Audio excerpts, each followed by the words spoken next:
Welcome to a 2-minute warning. It is great to have you here. A little post-game and Damon for you.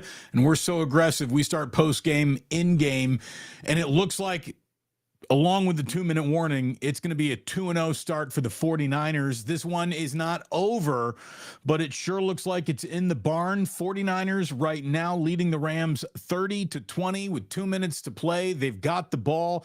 And we'll be looking at a third down where they're going to, just run it again, make them burn that final timeout, send out Moody for a field goal to maybe put it up 13. And there you go. I mean, the Rams are going to be out of timeouts in a game where, man, there was no timeout for any defense to be called in that first half. It was a masterclass.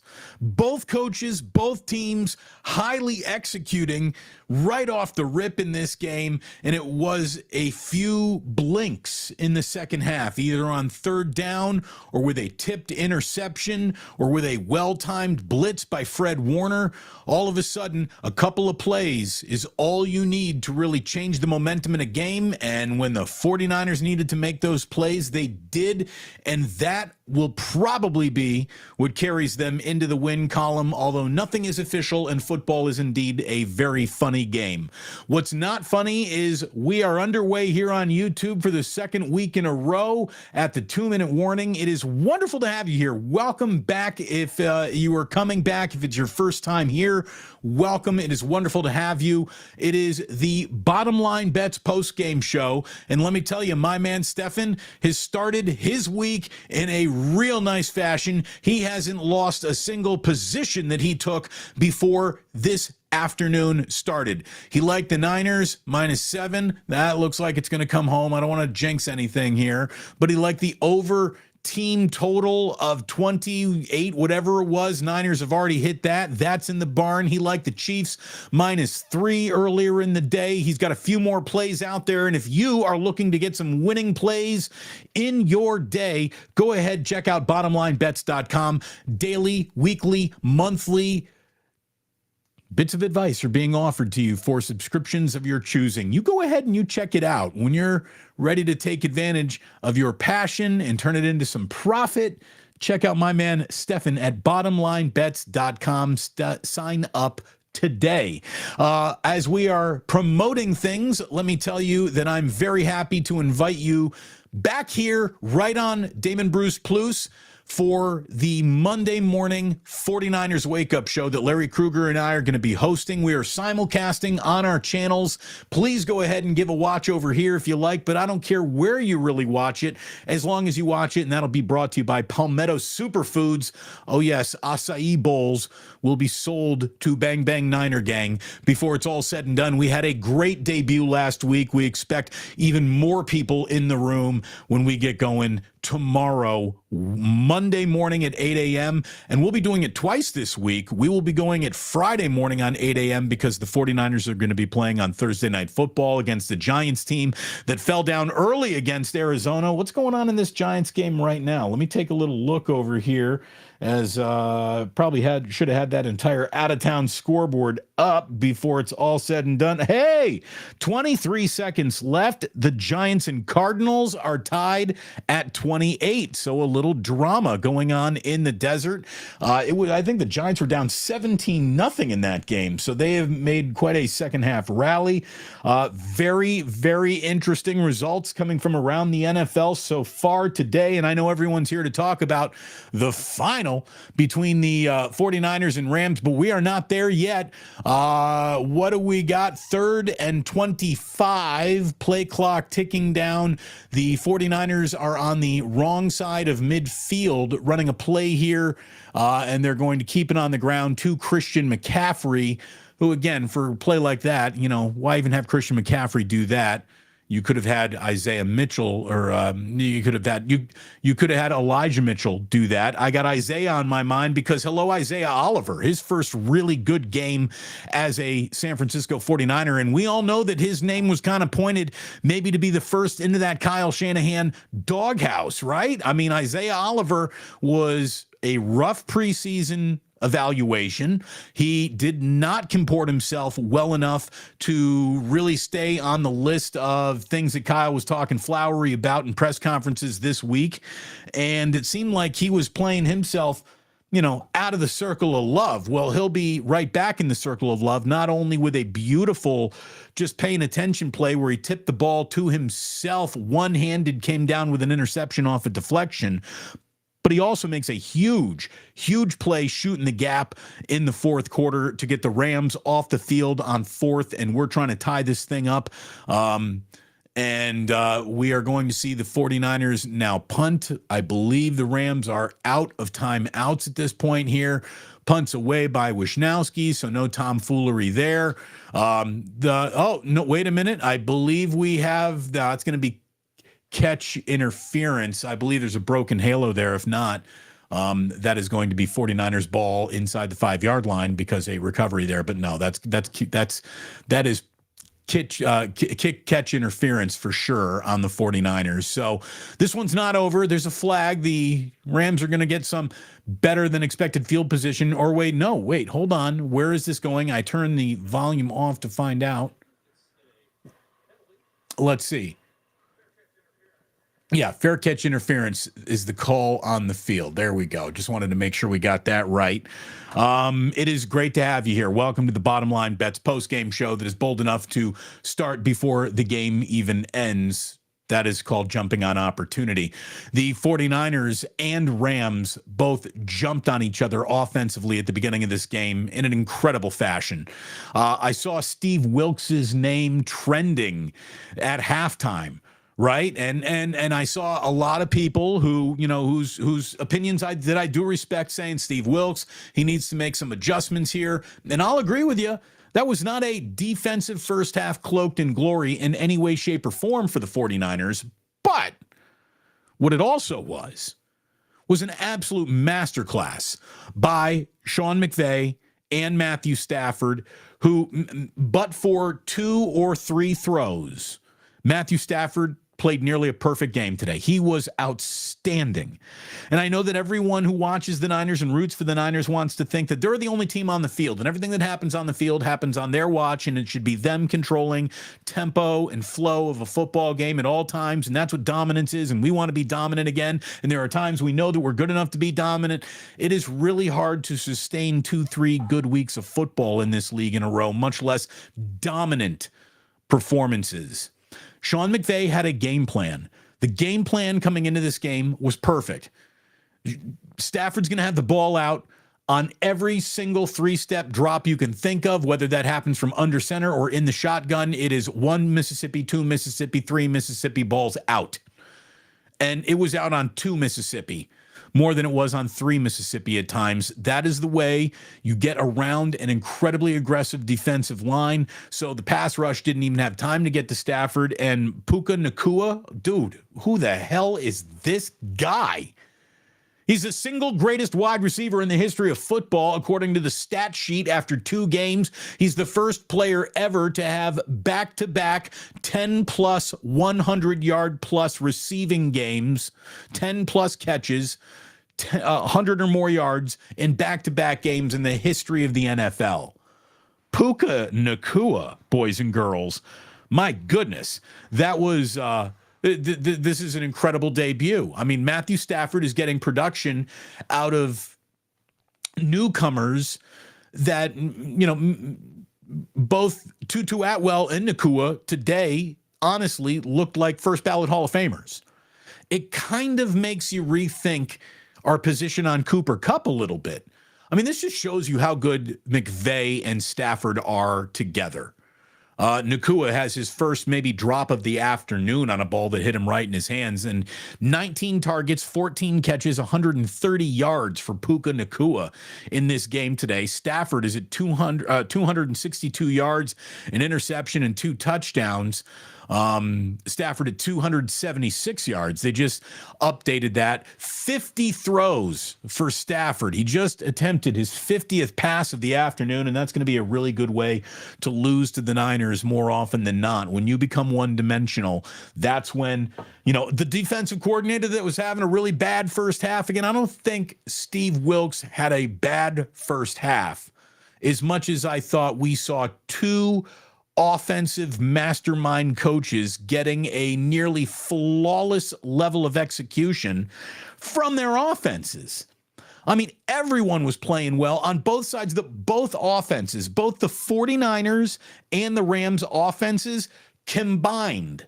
We had an offensive masterclass combined. Both teams ran 60 plays for 423 yards, averaging better than 7 yards per play, 159 combined rushing yards, 264 combined passing yards from these two teams. Balance, poise, good decisions, right strategy, everyone executing, skill position players, blocking, everything going according to plan, all game long, certainly in that first half. 34 points. Again, flawless execution.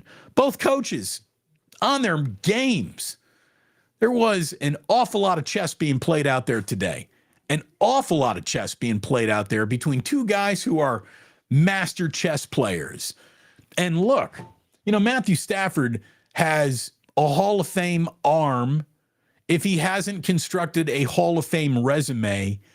And when you're talking about the good decisions that were made in this game, Brock Purdy made as many good decisions as where to go with the ball. Now, there were a few times where a few overthrows will definitely be listed on the things he wished that he could have back. But that was a game that's got 30 seconds left in it, still a 10-point lead for the 49ers here. At worst, it feels like we're going to see the Rams tack on just a dress it up score, if that's indeed what's going to happen. 49ers are now just playing soft back. That's your final play of the game right there. Another completed pass to Puka Nacua, who has just been remarkable. I mean, absolutely remarkable. Stafford is going to spike it, so he's got 4 seconds left. He'll take a throw to the end zone. But, I mean, honestly, just to not get anyone hurt on a meaningless play, the Rams should just... all they're doing is trying to beautify some stats here. That's it. That's all they're doing. Is McVay actually going to send out the field goal unit? He's going to get Stafford off the field. That's the right thing to do. My 2-year-old is poking in. Hi, Ozzy. Jillian, darling. Yes, indeed. Please get the boy. But it's good to see you, Ozzy. Ozzy just got back from swim class. Very excited. The Rams are going to go ahead and attempt a field goal. And so what? This is going to be a push. Is that it now? There you go. So was it 7? That's it. Sean McVay knows the spread. That's all I can tell you. Sean McVay knows the spread. But there you go.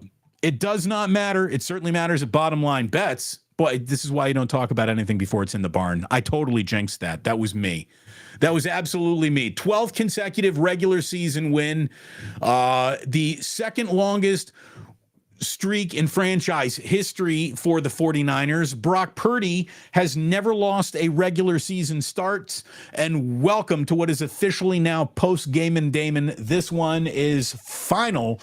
A 30-23 win for the 49ers down at Levi's South. It is great to have you here on the Bottom Line Bets Postgame show. We start at the 2-minute warning, and man, we are already about 14 minutes underway. It is good to see you. Welcome in. The chat is flowing, and we'll just go right to Golden State Lakota, who said Diamador Lenore with a big interception in this game.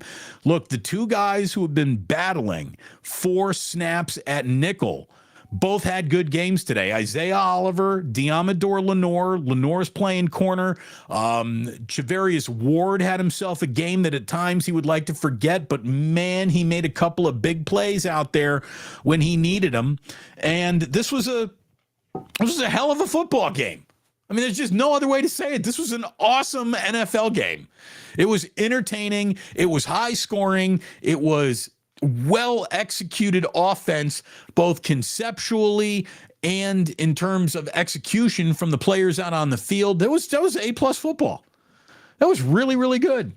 That was really, really good. Rams finished with 23. They do cover the 7. There you go. Man, that sucks, right? That sucks. Maybe you got it at 6.5. Maybe you got it at 7.5, and you're on the right side of that. Maybe you teased and you feel really good. I think Kruger's teaser's still alive. Saw the Raiders go down hard earlier today. The New York Giants, by the way, 17 fourth quarter points and a 31-28 come from behind win to beat the Arizona Cardinals. The New York Giants will not be coming in to Levi Stadium 0-2, which I really believe would have made them the most desperate football team in the world. You do not want to be playing a team trying to avoid an 0-3 start in this league. That's when all stops get pulled out. So that's good, I think. That's good that the Giants won that game, because they will not be the balled-up fist of fury on short rest coming into Levi's. I think that is good news for the 49ers. So there you go. Let's see. We got Eric Baldes.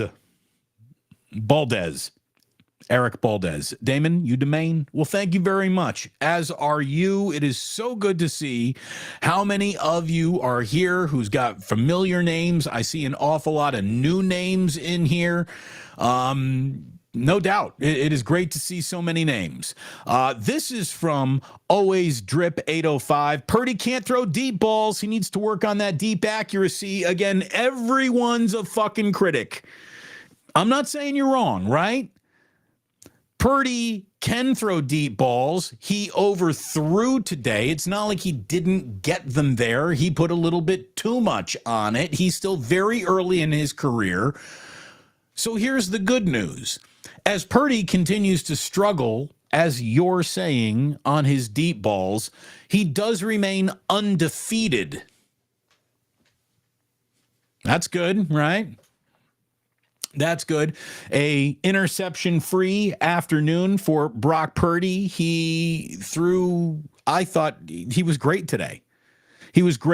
There are no doubt a couple of throws he wanted back, but he had a good game. He had a really good game. Earlier, like I was saying, you had Matthew Stafford just cutting through the 49ers defense like hot butter out there. He was playing unbelievable level of quarterback play. Sean McVay gave him the right game plan. Stafford executed it perfectly. Wide receivers came open and underneath crossing routes more often than they usually do against the 49ers. That's fantastic design and execution the entire way around. And, do you want Steve Wilks to make a big adjustment? Well, adjustments usually come at halftime. Steve Wilks sucks is literally trending on Twitter at halftime. And I just said, look, is Steve Wilks having a rough first half? No one's here to say he's not. He did have a less than up to 49er standards first half, but those other guys get paid too. Those other guys are regarded as brilliant in what they do, and McVay and Stafford, they came into this game with a win and a highly functioning offense up in Seattle just the week before. They're playing really good football offensively to start the year, even though it's not made up of household names. This Rams team isn't bad, folks. This is not a bad football team. This is not worst team on paper level of billing that the Rams got in the offseason. They're a lot better than that 2 weeks into the year than a lot of people wanted to give him credit for. So, Steve Wilks, was he having a bad game? Sure. Okay, fine. How about this?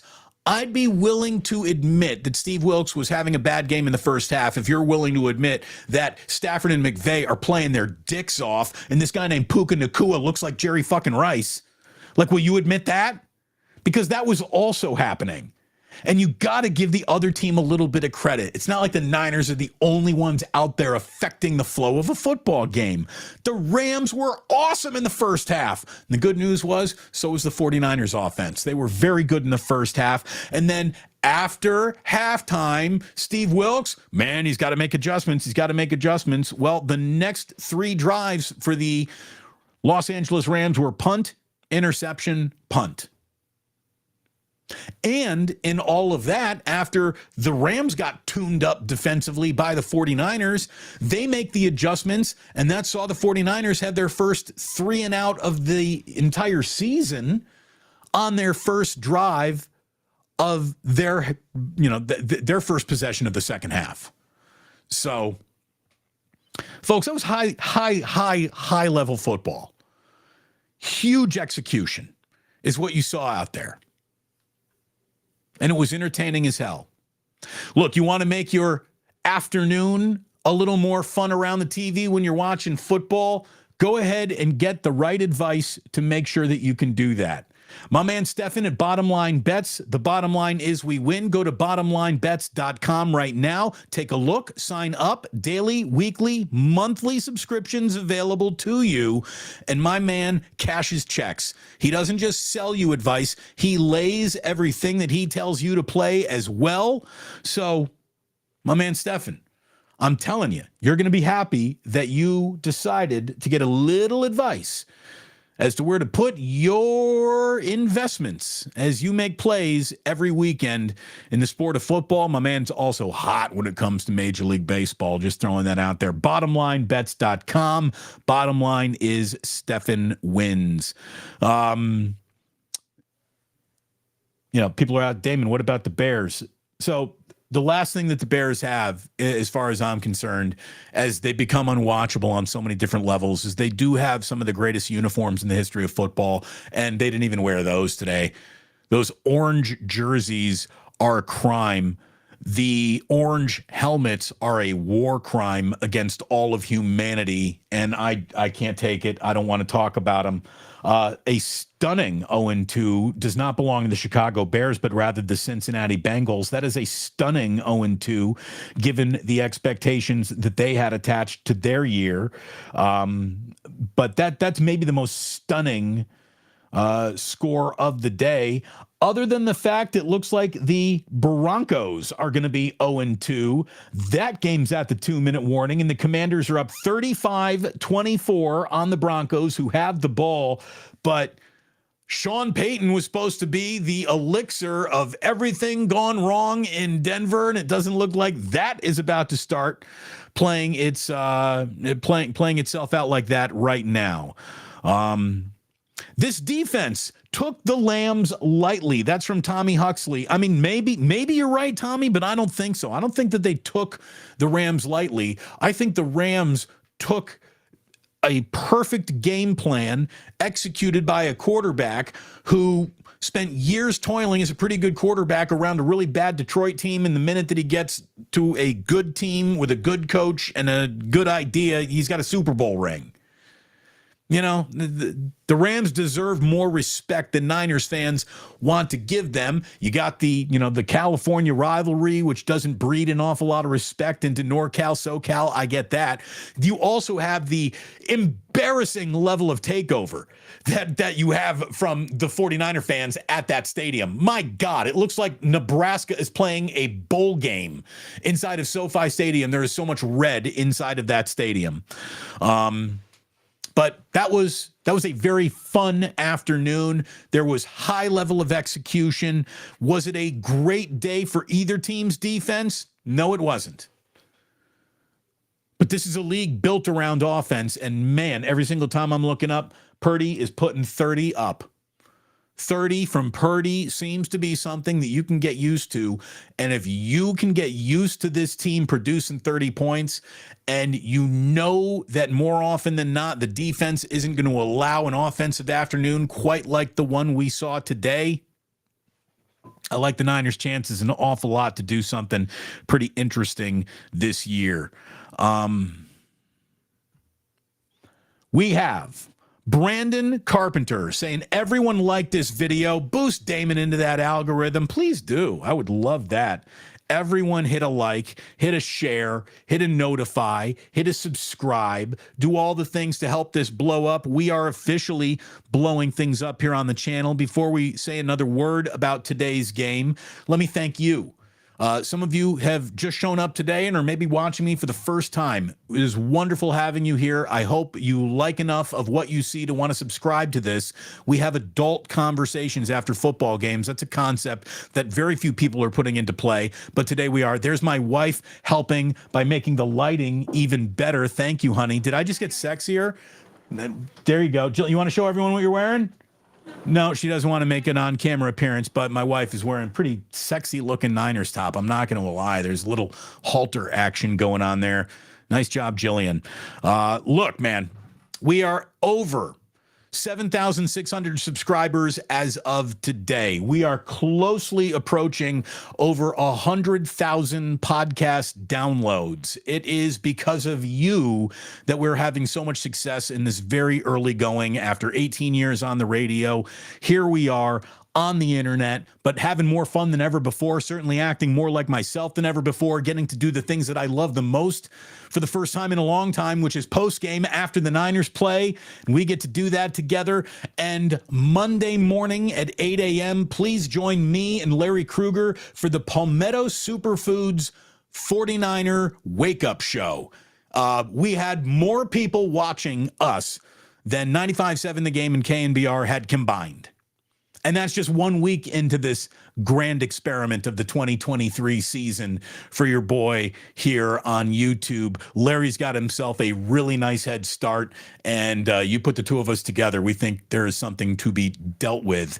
And thank you so much for choosing here today. A couple of hundred people already in the room. Thank you. If all of you hit that like button, maybe this video gets pushed out more. I don't understand anything here other than hopefully football, which is why you're here. So let's just get back to all of that. The first quarter, I just want to go to the first drive because the 49ers started with the ball on offense. And for the second week in a row, Kyle really put together a masterclass of an opening drive to establish yourself in a football game. He found 6 points in Pittsburgh. He found 6 points again, and Brock Purdy was 6 for 6 on the opening drive. You saw him getting Debo and CMC and Kittle involved right away. That was clearly the plan. That was the execution. Brandon Ayuk, he had a visit to the tent today. I think he got rattled on that first drive. He came back, even got further rattled a little bit later on in the game, in the first quarter, as a matter of fact. But an 11-play, 75-yard opening drive, second week in a row, Kyle dialed up 6 to start the game, and it was fantastic. Then we saw two great coaches with very good opening drives because the 49ers were on their heels as Matthew Stafford, he drove the Rams down for a field goal, their first drive of the afternoon, but that was a perfect drive by the Rams. Again, Steve Wilkes, what's he doing wrong? What is he's feeling a game come to him. Everyone's trying to feel everybody out, and what you could tell was that these offenses were feeling themselves right away. Again, Puka Nacua, Hakuna Matata. Puka Nacua is clearly Samoan for Jerry Rice. Because holy shit. Unbelievable, right? And I don't know, is he Tongan? I don't know. I should have looked that up before I made that joke. But you know what I mean. With all respect, whatever his name translates to, I wouldn't be surprised to find out it meant Jerry Rice. Because what a debut. 2 weeks in a row, he's the best receiver in football. He's Tyreek Hill and Cooper Kupp and Justin Jefferson and apparently Debo Samuel because he's running hard today. By the way, Debo made some big plays today, didn't he? Debo had one of those watch me, hear me roar, I am all that is man type of games today. I loved the early squabbles you got out of Christian McCaffrey on that. What did he have? That 51-yard run? Was it a 51-yarder? McCaffrey comes up having run and stiff-armed Ahkello Witherspoon. He comes up just talking shit. I think he called him a bitch. I mean, there was some, dude, they were at each other right there at the end of that play. And it was just establishing that these teams were here to play this afternoon. Steve-O brings up an indisputable fact. LeVar Ball and Brock Purdy never lost. No, they never have. They never have. Unbelievable. Do we get disco face for postgame and Damon? No, we will not be putting on the disco ball. If the 49ers start 4-0, so if they, on a short week, win their home opener against the New York Giants and then beat what I can already tell is going to be a pain in the ass Arizona Cardinals team, no matter how bad the Cardinals are or how good they might be, they always show up and give the Niners something they don't expect. So if you're expecting to just easily beat the Arizona Cardinals twice this year, that probably won't happen because that's the nature of their stupid rivalry. If the Niners start 4-0, we'll have some disco balls that Sunday. I'll tell you there. Fred Warner had a big game. Fred Warner, to me, he made the biggest play of the game. The single biggest play of the game was Fred Warner sacking Matthew Stafford on a third down late in the third quarter, and something needed to be done to get the Rams off rhythm, to give the 49ers a chance to go up by 2 scores. And that's what happened after Fred Warner had that third down sack of Matthew Stafford. I thought it was fantastic. Steve Wilks, he dialed up a blitz at the right time, and the 49ers got the ball right back after they had gone up 3 points after having to settle for that long, moody field goal after the Brock Purdy overthrow of Deebo Samuel. Again, both these teams got off to really good starts, just back and forth, just playing offensive tennis against each other, just serve, volley, serve, volley, serve, volley, back and forth and back and forth. And that was before the Rams went on a 13-play, 83-yard drive that took them through the 2-minute warning to go up 17-10. I mean, it was just hot shot offensive football the entire first half, capitalized on the first ballsiest decision of the entire year, where Kyle Shanahan, and we'll talk about how just, the football's a game of inches. It's also a game of seconds on that clock. And had Purdy been a yard further back when he let a ball go on 3rd and goal, he wouldn't have had 1 second left on that clock before he snuck it in for Kyle's balls fit in a wheelbarrow first decision of the entire year. He didn't have any real tough decisions to make in Pittsburgh. Today he had one tough decision. His tough decision was, am I going to take the easy points right here, or on 4th and goal, am I going to go for it? Purdy, sneak, it's 17-17 at halftime.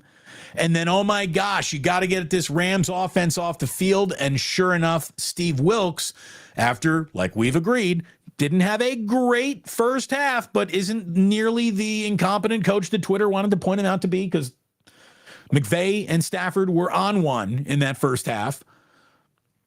You had a ballsy play by Purdy, tie that game up, and then Steve Wilks is getting off the field with a punt and then an interception and then another punt getting forced. The first 3 drives the Rams had in that second half went nowhere. And that's where the game turned. There were some interesting things trying to shake themselves out in the wash at the end there.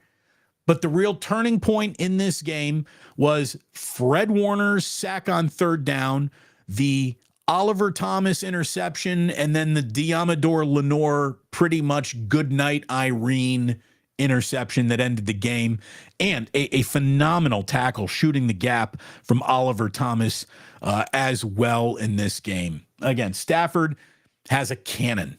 He's got pedigree. He's a pretty special quarterback, and he had himself an awesome day. An awesome day. Normally, when Matthew Stafford throws for 253 yards, No, wait a minute. I need to update that. Let me update that. Normally, here, I'll start over again.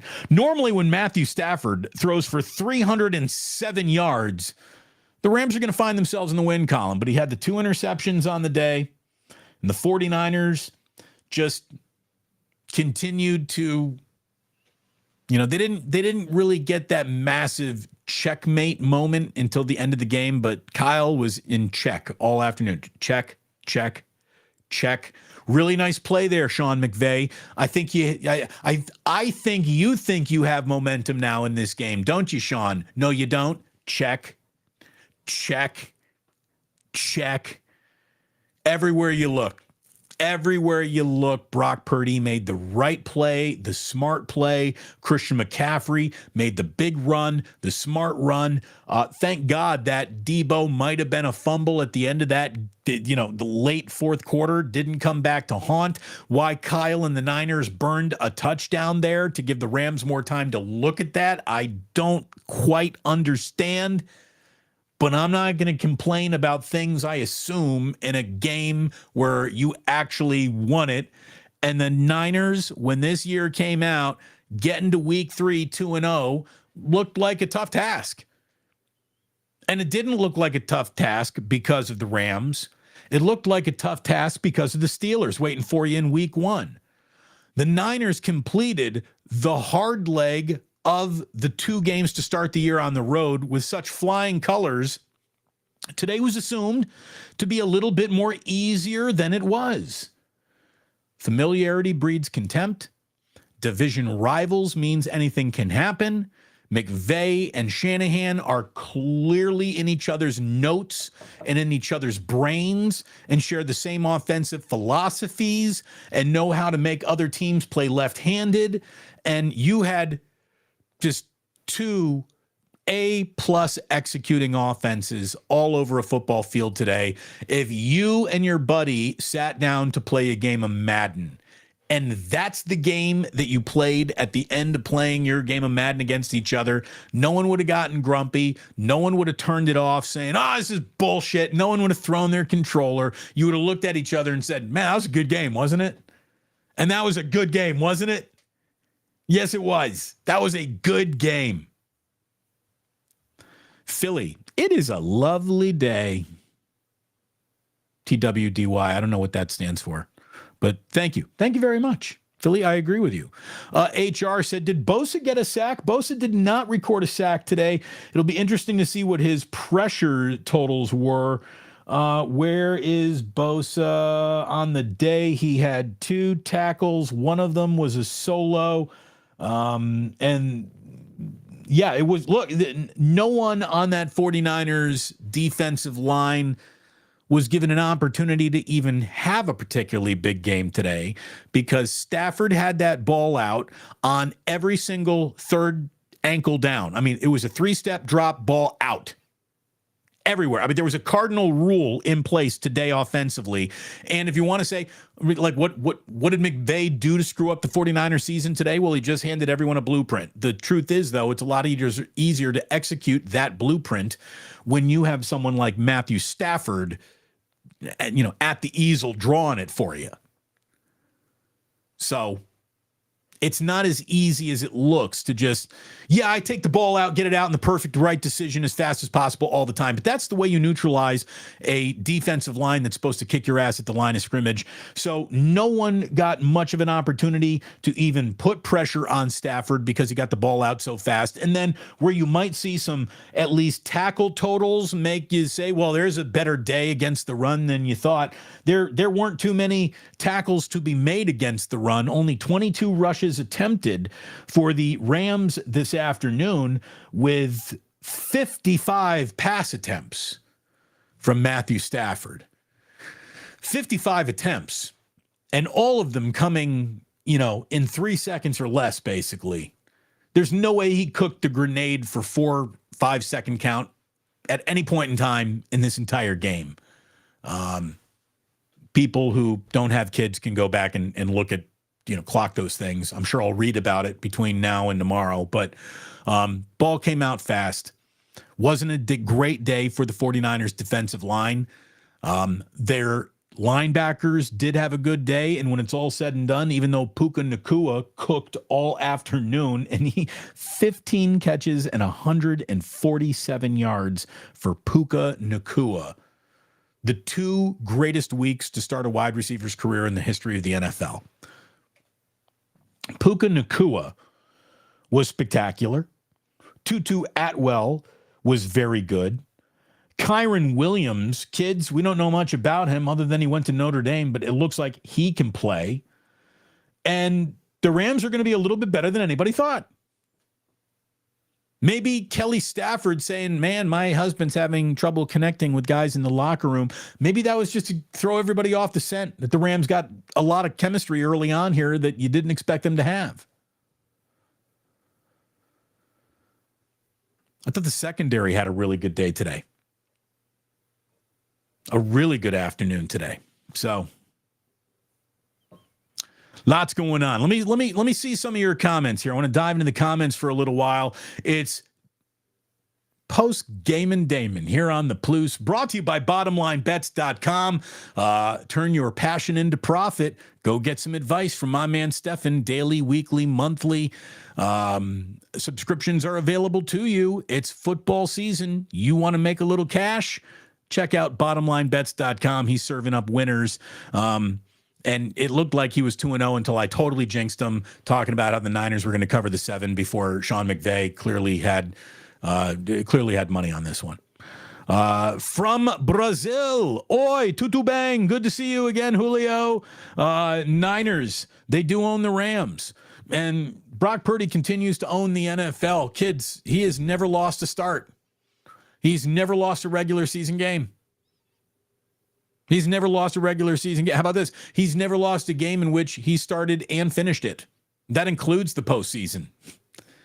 So this was good. Jose Julian says, I'm worried about Bosa. What's going on with that guy? Nothing. He was optimal today. He was state of the art. There's nothing wrong with Nick Bosa. The game plan that the Rams executed took Nick Bosa out of this game, and you saw late in the game on a second, third down, he got to Stafford. Bosa was a handful all day. Don't you be worried about Bosa. He's fine. Remember, he is going to be the center of attention of every single offensive game plan rolled out against the 49ers defense. It's a day where Purdy, the only complaint that you could really have was the defense started slow because the Rams offense was totally awesome. And Purdy had 2 throws he wish he could have back. He had Ayuk on the double move, overthrew him, had Debo running the seam and overthrew him. Could have both been touchdowns. A lot of green in front of Ayuk. Debo would have been in the end zone for sure. So there you go. What do the Niners really need to clean up today? What do they really got to do? An offensive line gave up 1 sack all afternoon. The running game with Christian McCaffrey, he had 116 rushing yards. The team rushed for 159 yards today. So they had a good day on the ground. They had a good day protecting their quarterback. Quarterback missed 2 throws, and the 49ers win, and they're 2-0 with 2 road games, getting ready to open up the home schedule freaking Thursday night against the New York Giants, who won today by the, hair on their chinny chin in Arizona. Yeah. What do we got here? The disrespect comes when Rams fans come side busting in the chat. Dude, don't worry about it, AJ. Don't worry about those. They're just angry. Losing again.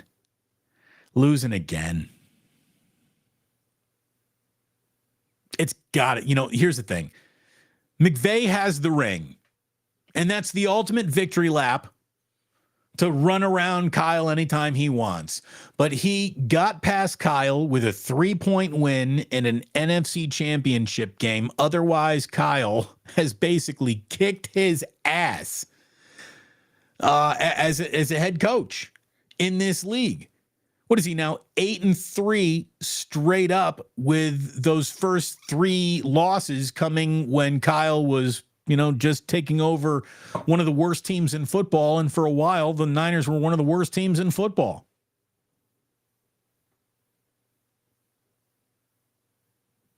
Michael Williams says, "You're fucking sexy, dude. Pick a number. Take a number, Michael.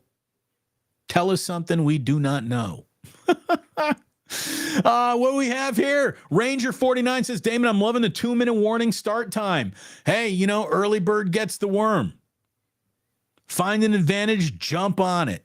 E-Smoke says, E-Smokes 95. D. Bruce, my mans, I love the raw commentary. Be yourself. It is fun to do that over here. How about Fish and Chips asks, is that Jake Moody? Not bad. That's a big leg. What did he drill today? He drilled a 56-yarder. What did he drill today?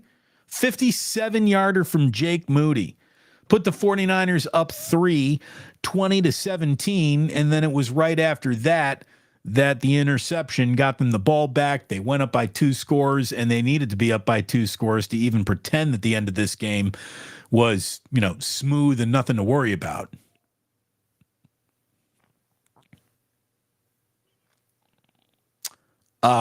Let's see. Yeah, I think Jonathan's got it right. Looks like Jake Moody was just sandbagging in the preseason. Yeah, totally. He's trying to get that Niner win total down before he laid a little action, obviously. Look, again, he should never be intimidated to kick in front of a big crowd, because he kicked in Ann Arbor, and that's as big of a crowd as you can usually find in the world of football. So he's got a big leg. He's a good kicker. They spent a premium draft pick on him. And again, training camp, preseason games, these things do not matter nearly as much as some people might want to try to sell you them mattering. Brock Purdy, he threw those interceptions in a conjoint practice against the Raiders on that Thursday in Las Vegas. He hasn't thrown an interception yet this year. That's good. That's good. And look, had he thrown an interception today, this is a game that the 49ers could have absolutely lost. That is how narrow this game was. It could have been lost with a turnover. It was lost with 2 Rams turnovers for sure. So this was one of those back and forth games, and whoever was going to, with enough time on the clock, be able to serve up that 2-score lead with an I'm not biting my nails down to the quick level of time left for you to score twice, that's when the Niners won this game.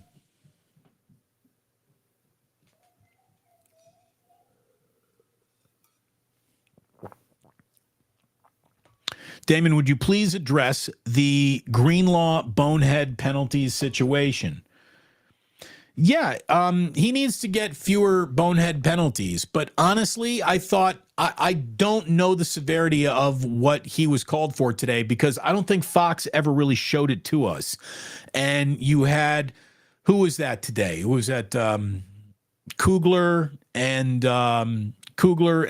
Mark Sanchez were the booth, and they reacted to the replay that they saw, like, oh yeah, that's why he got it. But if you're telling me all the guy did was flip his a tackled player's legs up or off of him, like, that's a soft call.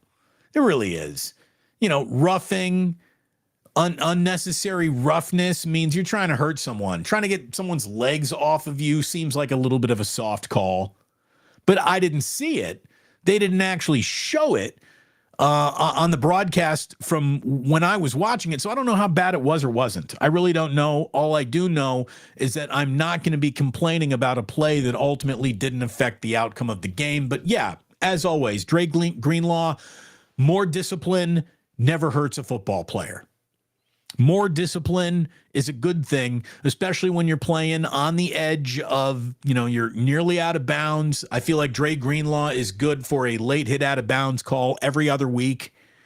So that means he's probably due for one against the New York Giants on Thursday. But I would never want to take away his aggression, man. He's a good player. He plays with his hair on fire. He really does. My man Stefan's on fire. Bottomlinebets.com. Bottom line is Stefan wins. Find out for yourself. Daily, weekly, monthly subscriptions available. Go ahead, click, find out. Don't take my word for it. Make a play, start winning today at bottomlinebets.com. Debo had that fourth quarter touchdown. That was the first Debo touchdown of the year. He loves playing the Rams. He really does. There are certain guys who see certain uniforms or certain helmets, and it just brings out the absolute best in them.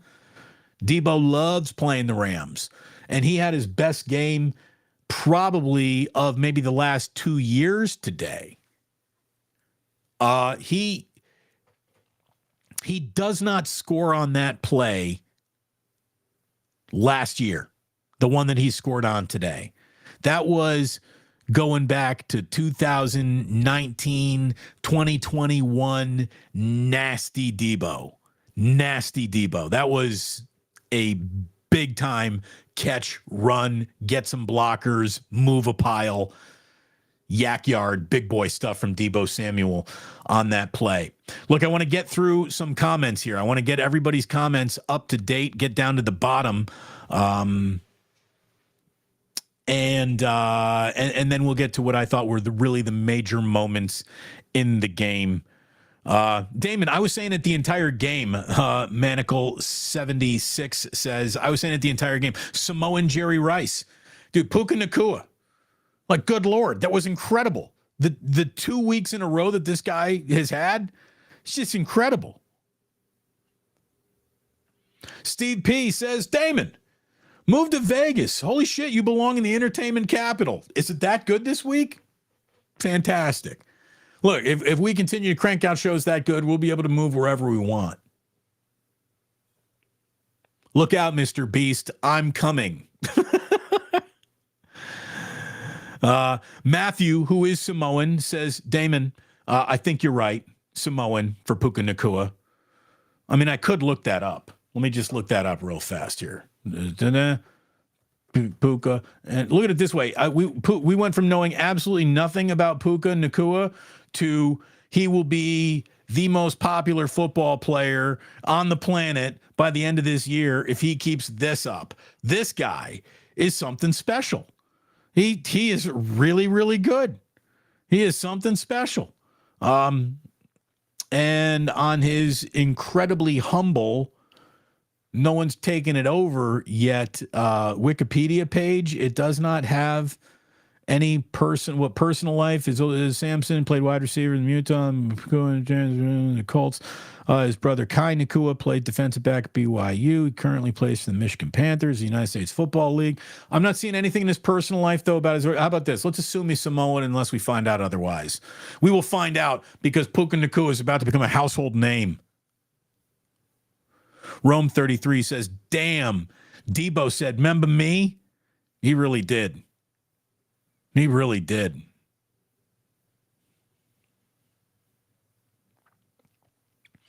Leslie talking about the mad squabbles shown by Christian McCaffrey getting up all in Akilo Weatherspoon's grill after stiff-arming him to the ground for another 5 yards. Come on, Damon. They're just having a little nice, polite conversation. Yeah, I took a picture and put it up on Twitter, and I basically said what he's asking here is, how's your breakfast? How's your breakfast? Damon, how come McVay kicked that field goal? I think just to ruin the promotion that I did for my man Stefan when I said he was in the barn. Never talk about a bet while it's still in play. That's my fault. I should have to pay that off for everyone. I'm terribly, terribly sorry.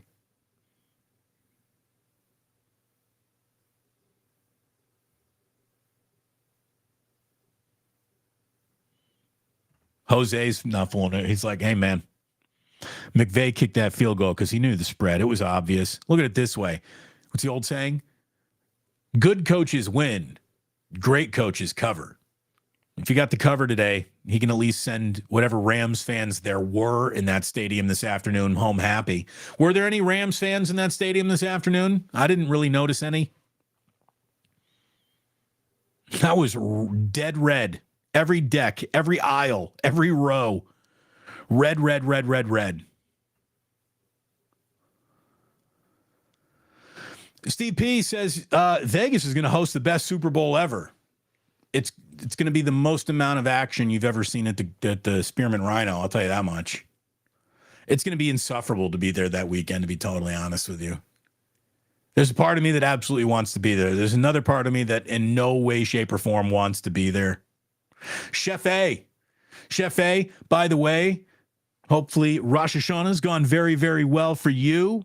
Fred Warner is a baller and handsome. He is a good-looking guy, isn't he?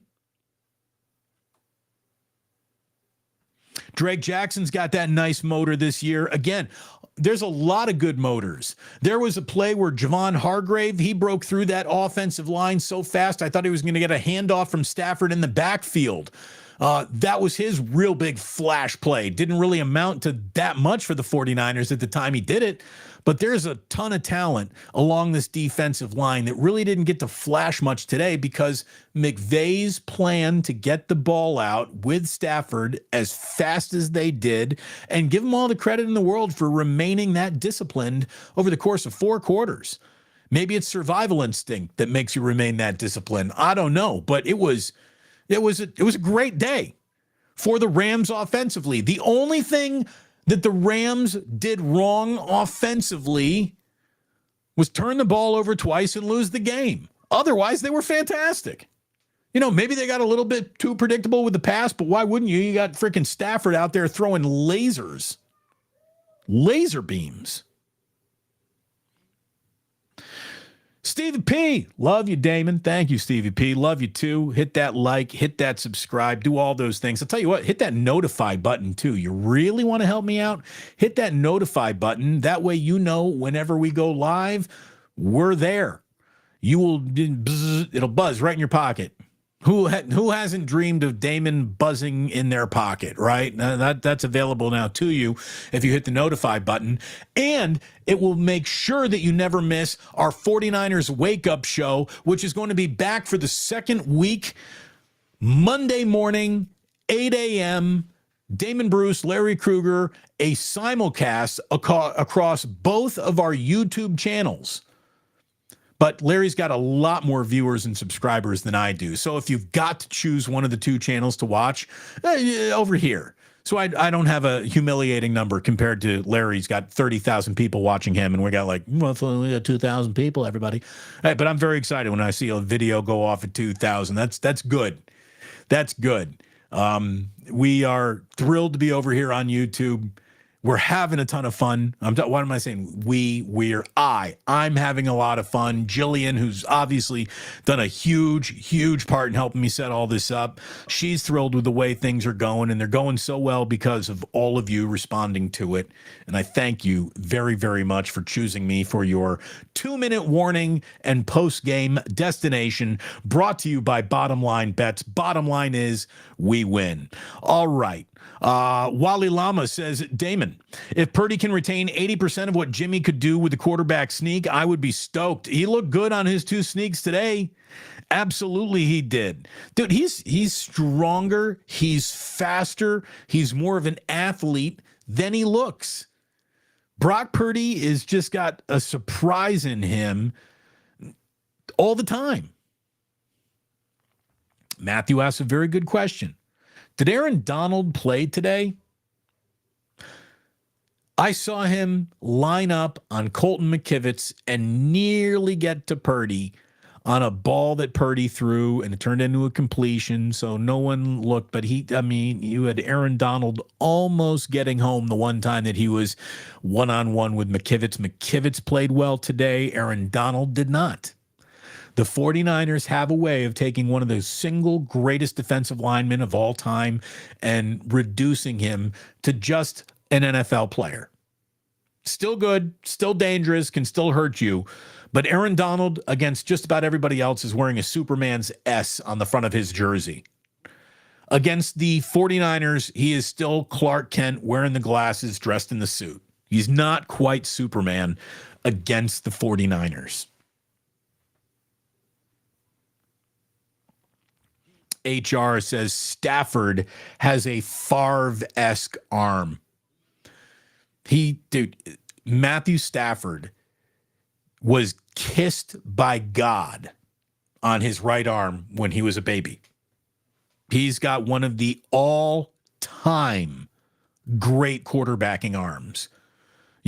Jeff George was one of those guys. Jeff George did not have nearly the success in this league that Matthew Stafford had. But Jeff George was kissed by football God on his arm, and he was given a rocket that was Dan Marino-esque, that was John Elway-esque, that is Patrick Mahomes-esque. Patrick Mahomes, with a flip of his wrist, does things with the football not seen often. Jim Kelly had a fucking cannon. I could do an entire show of that. That guy had a cannon. We'd probably get a good response to it, too, because people love that guy had a cannon show. I know that they do. They're into it. By the way, we've gained 8 subscribers since we've been up here. We are officially over 7,600 now. Thank you very, very much. Hit subscribe, hit notify, hit like, make the algorithm like us over here. This is K Dubsville saying the Rams are going to be decent this year. They're going to make a push for a wild card spot. 2 looks in, I'd agree with you. Man. This is a Rams team that I think could end up putting Sean McVay into a coach of the year level conversation, because they were supposed to be, certainly defensively, maybe the worst team on paper, and offensively there was supposed to be a regression so massive without Cooper Kupp available in the first 4 games of this year that it was going to be hard to watch. Like, oh man. And then you got Stafford's wife saying, man, Matt, he's not connecting with these young players. Dude, this is maybe one of the all-time shell games and parlor tricks that we've ever seen, or this is just 2 really good weeks and the wheels are about to come off. I will say this. Should Matthew Stafford or Puka Nacua get hurt, it feels like the Rams are going to disappear quickly. But a lot of teams, you take away their best wide receiver, their best freaking quarterback, they're going to disappear quickly. So I don't know if that's even a right thing to hold against the Rams.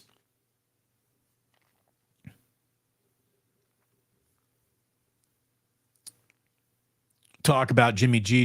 What do we got here? I want to find out what's going on in this. What do we got? We got everything final now except for the Sunday night game.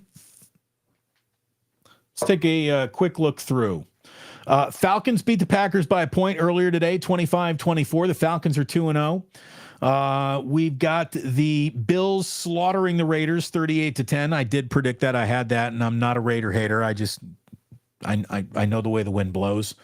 Ravens with a big win, 27-24 in Cincinnati. They start 2-0. The Bengals start 0-2. Seahawks with a we're not that bad after all, and a Detroit playing with expectations can't be counted on winning it over the Lions. 37-31 Seahawks win.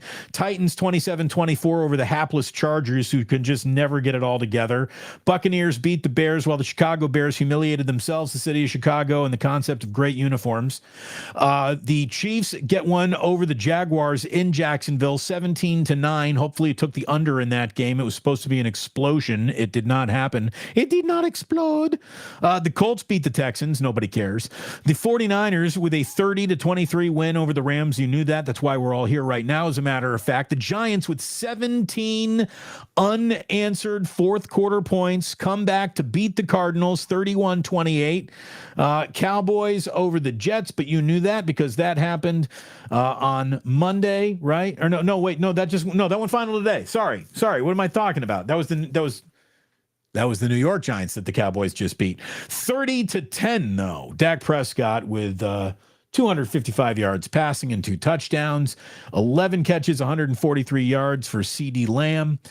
And we officially have a final from Denver, where the Broncos have started 0-2 under Sean. Your honeymoon is over, Peyton. 35-33. The Commanders are 2-0. How about that? We've got the Sunday night game. Obviously, tonight, Dolphins at Patriots. That kicks off in 10 minutes from right now. We've got 2 Monday night games. Derek Carr at the Panthers with the Saints, and Browns and Steelers is going to be your second Monday night game. The first one starts at 4:15 West Coast time, 5:15 West Coast kick for the second Monday night football game. And it's hard to be upset with 2 Monday night football games. Shush. Damn, Russell Wilson. Damn. Yeah, there you go.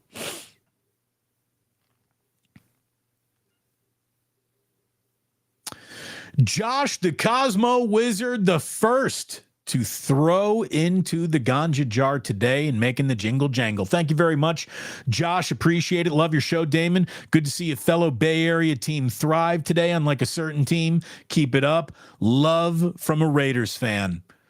Look, when you knew that Jacoby Myers, who was instantly Jimmy's favorite target, was out today, you had to be a little bit worried. Jimmy doesn't like moving beyond a target or two. He does not like that third read.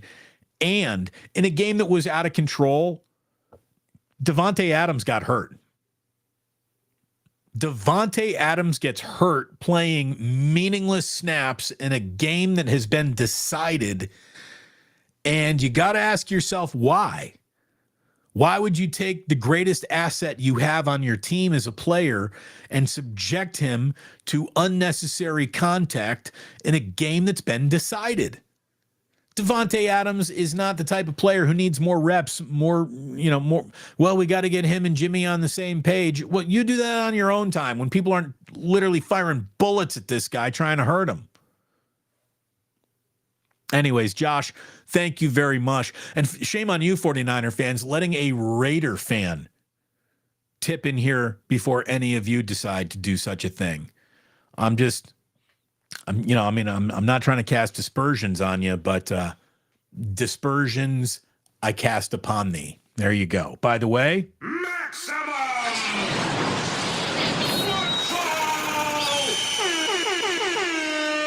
for our girl, Michelle Haberman. Thank you very much, Michelle. Great to see you. Great to have you in here for a little post-game and Damon, brought to you by bottomlinebets.com. Go find out yourself. This is the newest, hottest handicapper there is coming out of Vegas. A buddy of mine, he lays it, he plays it. He doesn't just sell advice. He is living above the Aria in a penthouse, paying for his life with his gambling winnings. My man is in it.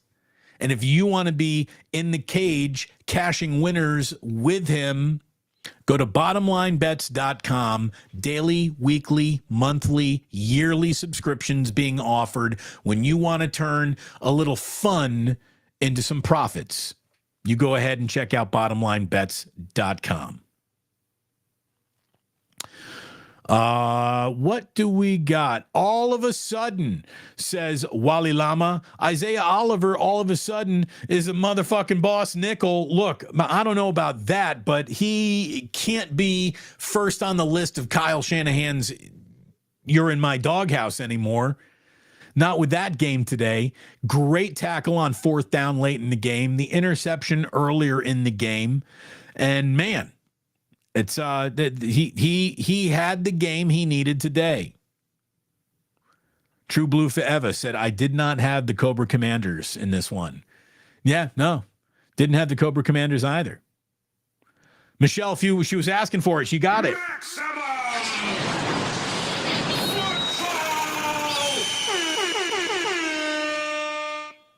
Anyone seen Nick Bosa? Yeah, he's getting on the bus as a guy who's yet to lose a game this year. Nick Bosa's doing great. Thanks for asking. He's cashing massive checks. He is playing himself back into football shape. And if you don't think that he is eventually going to unleash what he unleashes on some quarterback, you're nuts. He pushes piles. Today was a day built around how do we neutralize not just Nick Bosa, but this entire this entire defensive game plan. How do we get around this? We're going to get the ball out on the second heartbeat of every single three-step drop that Stafford makes. Yeah, I've seen Nick Bosa. He's showering up and going home 2-0.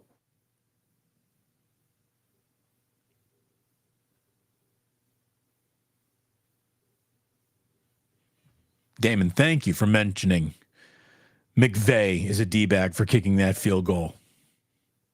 I'm surprised he did it.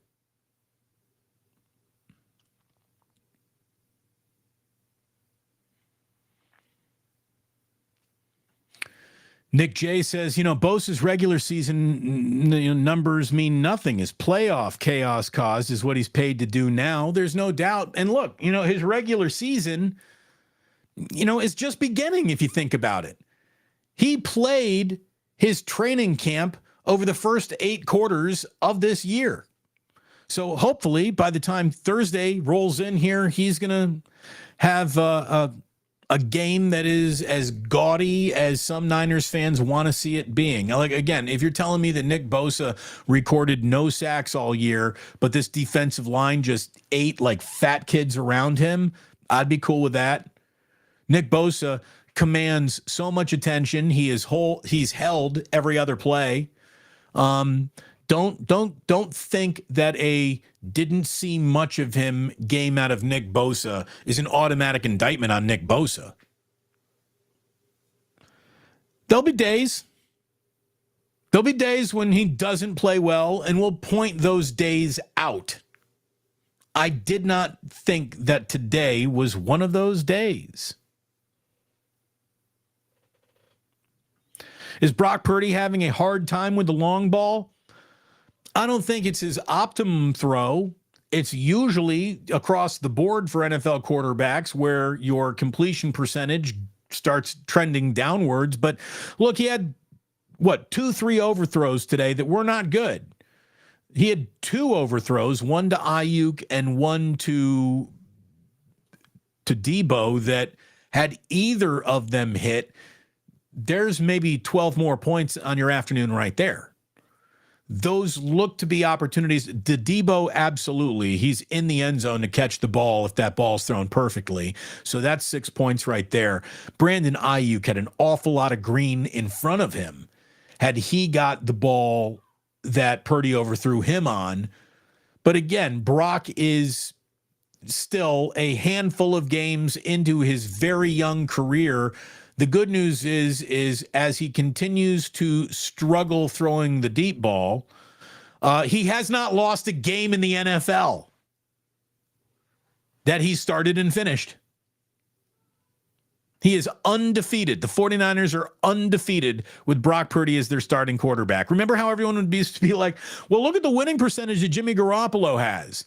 Like, that explains away why he is the quarterback. Not only is it look at the winning percentage that Purdy has, just watch the game. You can see Kyle Shanahan trusting Brock Purdy in a way that he never, ever trusted Jimmy Garoppolo. You can see it out there. You can see it in the way he's calling first and second down all afternoon. They're throwing the ball on all 4 downs.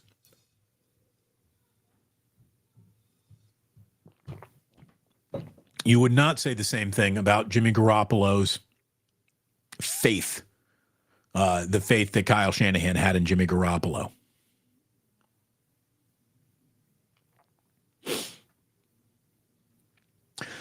Day says, are you worried that Brandon Ayuk is going to risk personal health to get his numbers in a contract year? He looked pretty shooken up a few times today. Hey, look, football's a game that shakes guys up. If you're healthy enough to go back out there and play, you go back out there and play. Brandon Ayuk is a trooper. He is a straight up badass. And if he says, I can go, coach, and you don't have a doctor saying he shouldn't go, coach, the player plays. That's the way it is. Now, Brandon is, he shouldn't risk any personal health if he's thinking of future contract, because the future contract won't be great without personal health. I don't think he needs to establish himself as a tough guy. He just needs to stay out there, and everyone knows who he is. He's a really good wide receiver. He's the best wide receiver on the 49ers. But no, he got a little rattled today. Maybe that shoulder is bothering him a little bit. Maybe you do give him Thursday night off. Juwan Jennings had some good catches today. Juwan Jennings made his presence felt a little bit in this game. I also thought he did a great game. Juwan Jennings, especially on that Christian McCaffrey 50-yarder, had a great block. So did Kittle. Great kick-out block on that.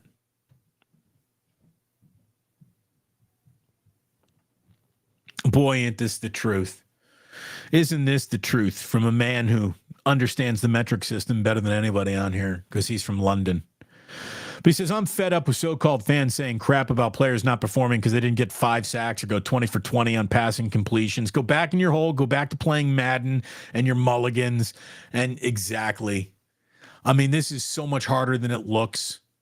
It's so much harder than it looks. Even guys who make it look easy, it's hard to them too. This is not an easy game.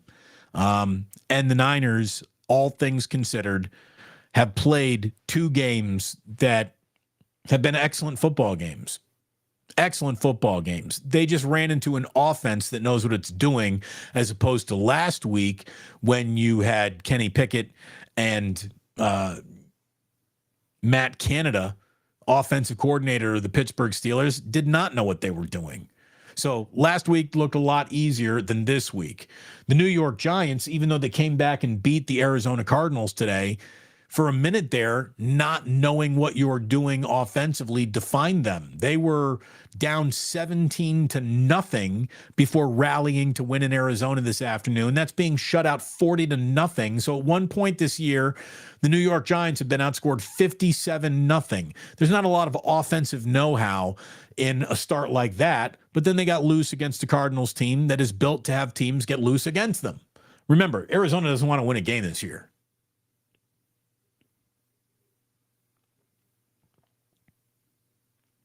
Preseason stuff, believe me, don't care about it. This is the stuff that you need to care about, and everything is good. The only thing that the 49ers really wanted to do in these first 2 games wasn't establish Brock Purdy or Nick Bosa or a running game or Christian McCaffrey or an offensive line or respect of the entire NFL or be number 1 in power rankings. The only thing the Niners wanted to do was come back to Levi Stadium, 2-0, and as healthy as they could be. But for a Brandon Ayuk, his shoulder hurt, but it didn't stop him from playing right until this game ended. The 49ers have played 2 very healthy football games, and that shouldn't be lost in the sauce of anything that's happened already. They've been very healthy so far this year, and that's a great thing. Not a lot of 49er teams do you say, and at the end of the year, they were very healthy. Now, who knows if we'll be saying that about this team, but I've covered this team in a year where at this point in time, at this hour of week 2, Nick Bosa's entire year was done. I've seen that happen in Kansas City and Jimmy Garoppolo. By this time in week 2, your entire year was done. That hasn't happened yet.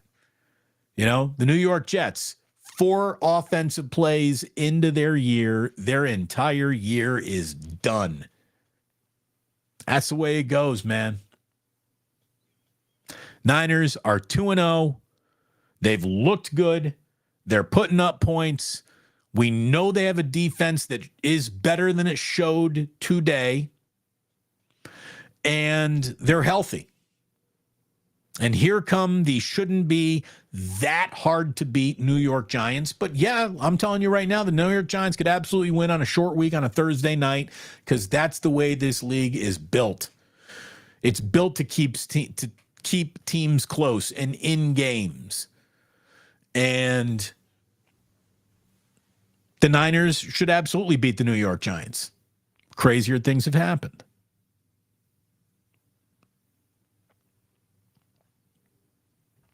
The butt fumble was in the booth today. Yes, he was. He was. He was. I'm not a big Mark Sanchez guy. I don't think he's terrible. But it's just I don't know. There's a little something about him that's just trying a little too hard.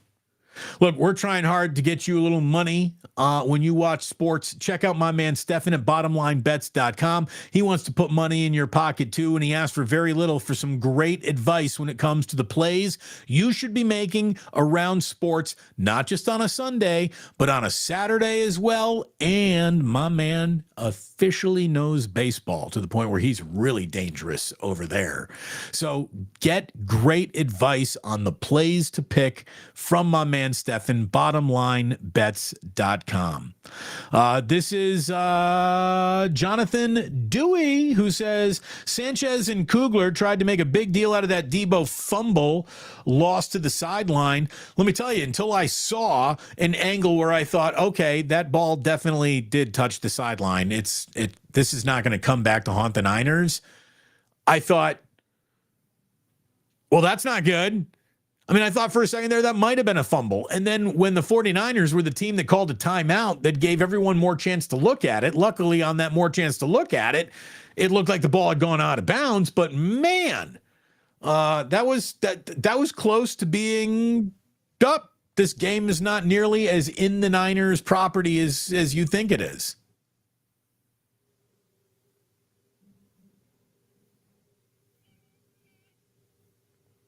Nick J says, I'm watching the replay. That Greenlaw personal foul was soft. He didn't do anything reckless. My God, soft. That's the thing. Like, if you got a guy's legs across you while you're getting up and you, like, flip his legs a little, that, to me, is not a roughing personal foul. This is egregious. That's ridiculous.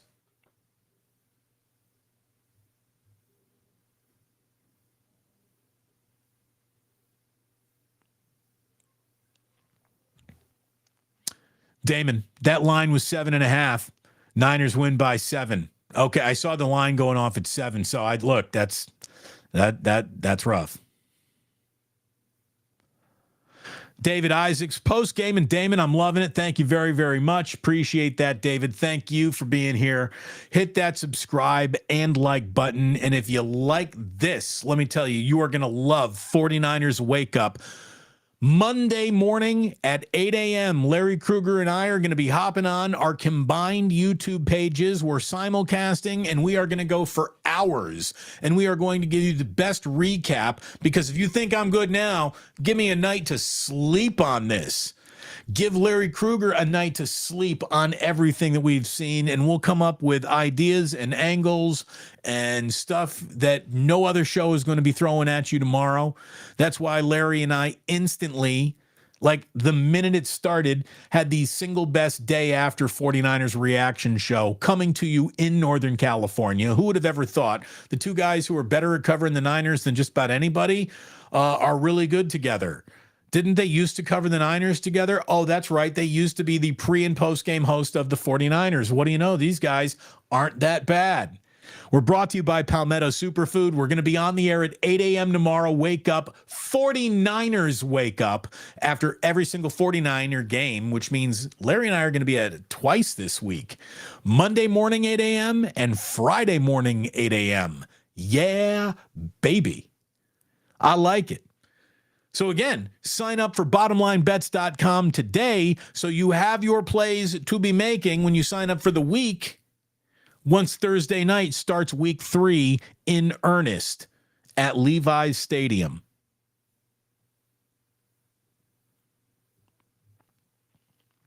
Damon, I'm sure he's Hawaiian with that name, Puka Nakua. Skills saying, my daughter's name is Samoan. She usually is familiar with Samoan players. Wonder if she knows about Puka. Everyone's about to know about Puka Nakua. Puka Nakua roughly translates into first ballot Hall of Famer, apparently. Guy was unbelievable. You know, so how were your first 2 days at work, Puka? Well, thanks for asking. I'm literally off to the best start in the history of catching a football. No one's ever started better catching footballs in this league than I've started over my first 8 quarters. So how's it going? It's going pretty good. Guy looks awesome. Looks like he's got vice grip hands. It looks like he has just got incredible route running skills, decent size, all kinds of swivel on him. Pretty impressive. Nick J. Damon, Puka, clearly Norwegian. How do you miss that? Thank you very much. That gets a maximum football. Maximum football!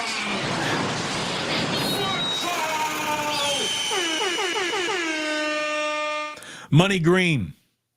Bang, bang, Damon gang. Thank you very much. Bang, bang, Niner gang to all of you as well. We will be bang, banging, Niner ganging over on Larry's postgame show. I'm going to slip on there to do a little bit more promotion of our 49er Wake Up Show, Monday, 8 a.m. here on YouTube. Again, hit subscribe. Watch over here, please.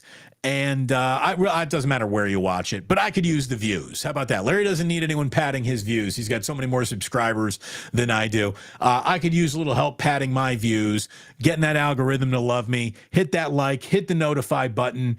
Really appreciate it if you do. Johnny A says, sure would have loved to see Elijah Mitchell get some carries. Don't want to overuse CMC. Yeah, no, I don't want him overused either. And there were a couple of times where I thought, Elijah Mitchell could have used, you're clearly just looking to keep the clock running. You're not trying to establish field goal position here. You're not really trying to pick up a first down here. Why don't you get Christian out of a game that is kind of in hand? But you had Kyle take a lot of his starters out against Detroit last year. Detroit nearly came roaring back, and he's been snake bit and a little gun shy to take his starters out because of that. And look, scared money don't make none. You really can't be. You just can't be worried about, this guy's going to get hurt. This guy's going to get hurt. I mean, it could happen on any play, which is, I guess, also the reason why you need to be worried about this guy could get hurt. Because it could happen on any play. So don't have anyone out there for plays that they don't need to be playing in. It's a lot easier to see, I think, from our couches than it might even be from the game that you're in and you're coaching and you're trying to win. Jonathan saw what I was talking about earlier, that Hargrave move. Oh, dude, that was fun to see. He went back and nearly took the handoff from a play that was being run out of the shotgun. I mean, it was something else. I guess he was under center, right? Yeah, he was under center. He was dropping back a little. Maybe it was pistol. I got to watch it again.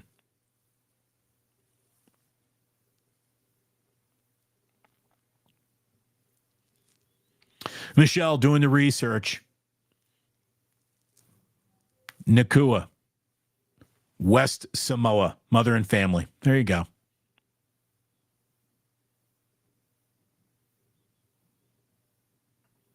They're going to start calling 49er games. Look at it this way. We got 49er Wake Up. We should go with 49er Red Dawn.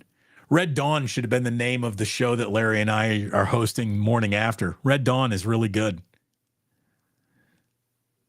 Although that's where we probably get sued by Hollywood. I don't know.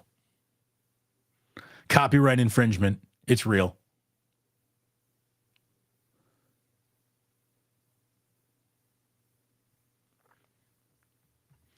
Days says that Rams O-line was dominant. The Rams O-line did its job. There's no doubt about that. That Rams O-line had itself a really good day. Stafford, he didn't feel a lot of pressure, but that was not only by offensive line execution, but offensive design. McVay made sure his offensive line had a pretty good day. That game was so well coached. I hope that that's one of the things that we can acknowledge and talk about. Larry and I, I'm sure, are going to be all over this tomorrow because we're not afraid to give anyone a compliment, whether they wear a 49ers uniform or not. There was at least one game in the sport of football that it was excellently coached all the way through it, and it's the one that you saw. McVay and Shanahan both had awesome afternoons. Awesome afternoons. Damon, this is from Shush. He said Purdy made the right reads, but about 3 bad or high passes. The score could have been a lot worse. No, it could have. And look, Purdy's going to want those back, no doubt about it, but nothing's perfect. Nothing's perfect. I haven't seen a single game this year where a quarterback made all of his throws until Stafford nearly made all of his. Stafford played almost perfect except for the 2 interceptions. That's a really big except for. But Stafford was awesome today, and he threw 2 picks. Purdy was awesome today, and he missed 2 receivers. I'll take the lesser of 2 evils.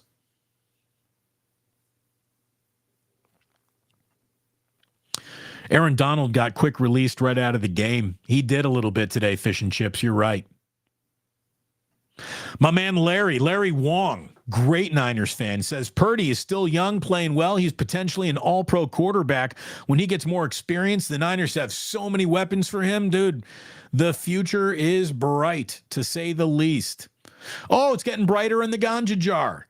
My man David Isaac throwing a 20 spot in there. Postgame and Damon, the best in the business. Thank you very much, David. I appreciate that. Once Purdy starts hitting those deep balls, the bullies of the NFC West are really going to be rocking. Again, when Purdy doesn't miss those big shots, that's when the Niners go to and win the Super Bowl. Like, that's what you're looking for.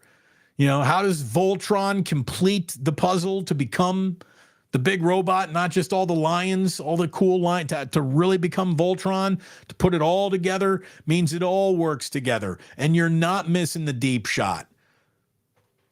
Purdy played great today. Missed deep shots included. And that's how good he is. That's how good he is. Perfect isn't really out there, folks. It's not. Perfect isn't available at the position of quarterback for the most part. Look at Josh Allen. Like, Josh Allen has established himself as one of the best quarterbacks in football. He's off to a struggling start, and he got a little bit better today. Look at Joe Burrow. Joe Burrow off to a bit of a struggling start. His team is 0-2. And just when Jared Goff was about to set the new NFL consecutive passes without throwing an interception record, he throws a pick 6, and Detroit, after winning on the road in Kansas City, comes home to lose to a Seahawks team that didn't look good at all last week. Football in the NFL is hard. Brock Purdy has yet to make a big mistake to give up points. He's made a mistake that might have cost the Niners a few points, but he has yet to make that pick 6, interception, costly turnover, couple fumbles, and he had another one today. Hold on to that ball, Brock, but he's off to a great start. Look at it this way. If you like Puka Nakua's start as a wide receiver, how about the fact that Brock Purdy has all these starts and he hasn't lost a single game yet in the NFL? Pretty impressive, don't you think? Oh, but what about those training camp interceptions? What about him was the point I was making the entire time. The Cards choked bigly today. Yes, they did, Larry. They did. T-Bone says, why did you give us broken Jimmy G? You signed him, baby. Nobody forced you there. And honestly, Jimmy G is... He is who he is, who he is, who he is, who he is. And it's often that who he is, who he is, who he is leads to a win in a game where you think, they're probably going to lose this one, but they don't. I mean, that's what you got last week. For the full Jimmy G experience, you get the how did we win today? Not sure, but Jimmy, very confident. He was a competitor. He's a competitor. And Raiders won last week. They didn't win this week. On the road, they were outclassed by a much better Bills team.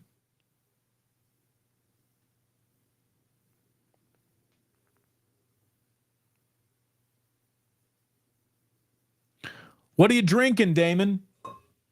Water. I was up early this morning. Coffee, already made a full carafe, already drank it, and just a little water here now. That's all we got. Was it blackened whiskey? No, I'm not drinking whiskey here on the post-game show. That'll be in the postseason. We'll save that for the postseason. Days. How does Purdy get better with his timing routes downfield? Practice. That's how you get to Carnegie Hall. Just practice. Purdy can make the throws. He's got the talent. He's got more talent than people want to assume he has. I mean, who knows? Maybe Ayuk and Debo both needed to be a step faster. I don't know, but I'm not worried. I'm not worried about a couple of passes that didn't connect in a game that they won, in a season that has started 2-0 with 2 wins on the road, getting ready for a beatable Giants team on Thursday in your home opener, and then it's the Arizona Cardinals, who, again, remember, don't even want to win a single game this year.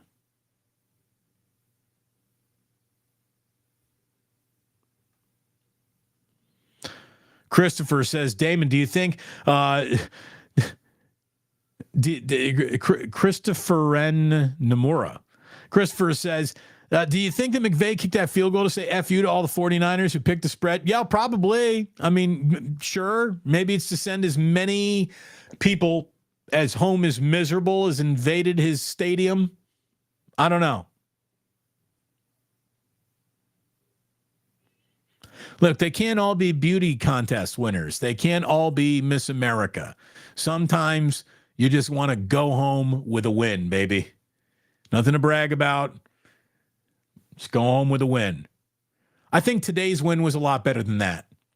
I think you want a shootout today against a really good coach who has a Super Bowl with a quarterback who is pretty freaking awesome at what he does, Matthew Stafford. Puka Nacua, the greatest unearthed wide receiver we've ever seen play 2 weeks in a row to begin his career.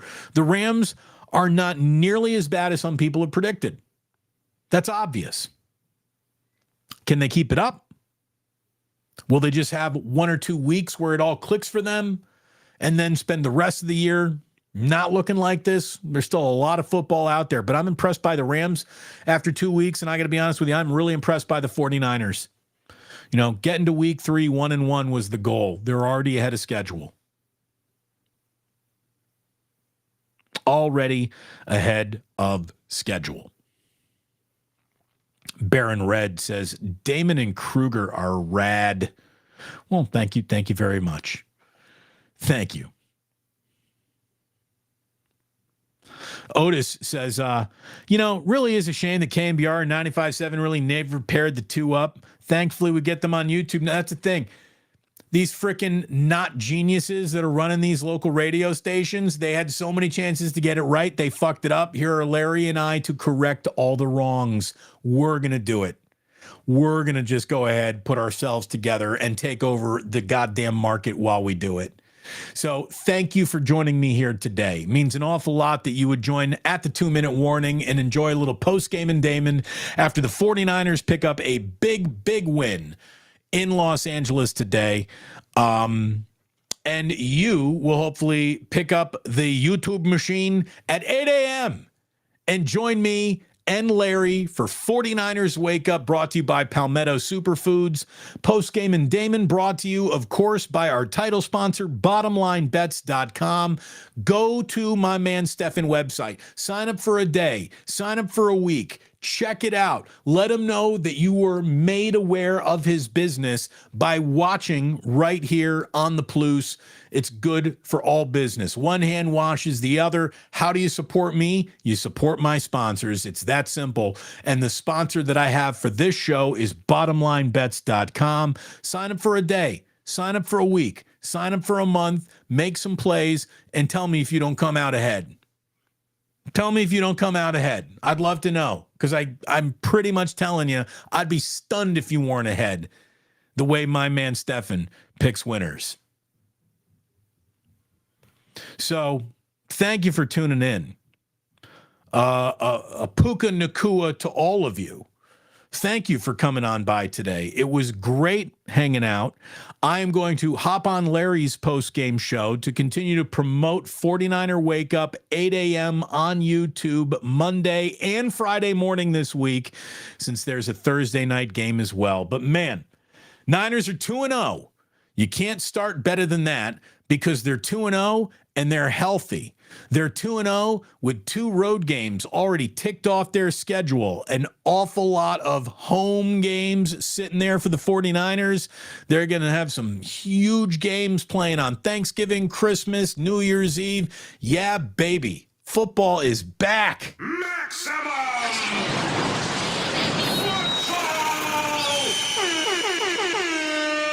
And thank God football is back because it's a whole bunch of fun.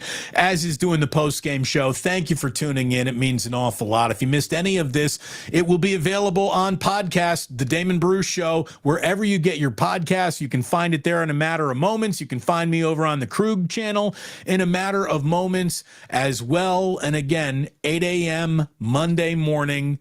Let's do it. It's 49ers Wake Up. Until then, thank you so much. And please do remember that sports don't build character. They reveal it. And like that, he's gone.